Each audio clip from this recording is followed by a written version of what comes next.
પાદરા તાલુકાના મહમદપુરા ગામનું નામ બદલવામાં આવ્યું છે। મહમદપુરા ગામનું નામ મહાદેવપુરા રાખવા ઠરાવ કરવામાં આવ્યો છે। હાલ મહમદપુરા ગામમાં 1481 લોકોની વસ્તી છે।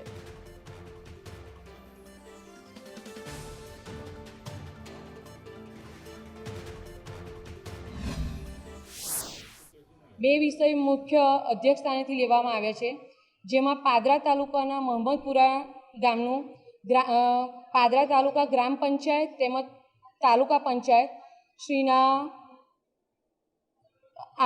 કલેક્ટરશ્રીના આદેશ પ્રમાણે મહમદપુરા ગામનું નામ બદલીને મહાદેવપુરા નામ કરવા માટે આપણે અધ્યક્ષસ્થાને કરી છે। કોઈપણ ગ્રામ પંચાયતનું નામ બદલવું હોય તો જાહેર નોટિસ પ્રસિદ્ધ કરવી પડે। કેમ કે કોઈપણ સામાન્ય વ્યક્તિ હોય અને એનું નામ મુકેશની જગ્યાએ મનોહર કરવું હોય તો પણ જાહેર નોટિસ પ્રસિદ્ધ કરવાની હોતી હોય છે કે આ બાબતે કોઈનો વાંધો કંઈક તકરાર છે તો જો ગ્રામ પંચાયતનું નામ બદલાતું હોય અને આજ દિન સુધી પેપરમાં આ બાબતે કોઈ જાહેર નોટિસ ના આપી હોય તો અમારો એક ટેકનિકલ પ્રશ્ન એવો છે કે તેના જે બાળકો અત્યાર સુધી અભ્યાસ કર્યો હશે એમના સ્કૂલ લિવિંગ સર્ટિફિકેટમાં, જન્મ દાખલામાં બધામાં મહમદપુરા નામ લખેલું હશે, દસ્તાવેજોમાં પણ મહમદપુરા નામ લખ્યું હશે અને એ નામ બદલવાથી ત્યાંના રહીશોને કેટલી અગવડ પડશે એનું આ સરકારે આજ દિન સુધી વિચાર્યું નથી।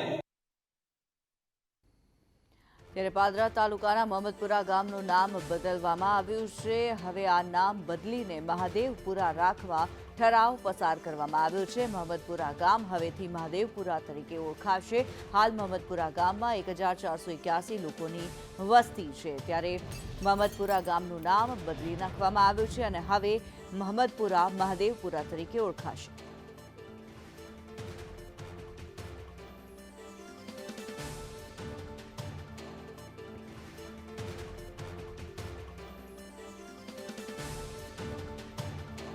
મહમદપુરા ગામનું નામ મહાદેવપુરા રાખવા માટે ઠરાવ કરવામાં આવ્યો છે। વડોદરાના પાદરાનું મહમદપુરા ગામ કે જેમાં 1481 લોકોની વસ્તી છે, આ ગામનું નામ બદલવા માટે થઈને ઠરાવ કરવામાં આવ્યો છે। આ ગામનું નામ બદલીને હવે મહાદેવપુરા રાખવામાં આવશે।